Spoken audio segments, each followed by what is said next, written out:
يعني انا من المحظوظين اللي ارتدوا تيشيرت نادي الزمالك ولعبت لنادي الزمالك، وكنت من الناس السعداء اللي لبسوا الشعار ده ودافعوا عنه ولعبوا. اي نعم المسيره وقفت بدري لظروف ما، الاصابه ويعني قصه كبيره. المهم النادي الزمالك انا دايما كلاعب واحساسي كلاعب ومحلل، في لعيبه بتمتلك الشخصيه، وده الاهم. في لعيب ممكن يجري لياقه بدنيه عاليه يعمل كل حاجه، لكن شخصيته في الملعب ايه؟ قراره في الملعب ايه؟ وقفته في الملعب ازاي؟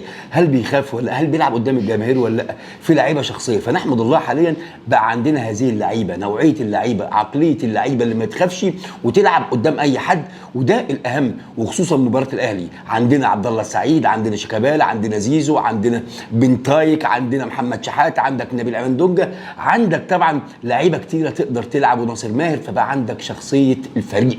نتمنى التوفيق لنادي الزمالك في السوبر المصري، لانه هيكون له اثر كبير جدا في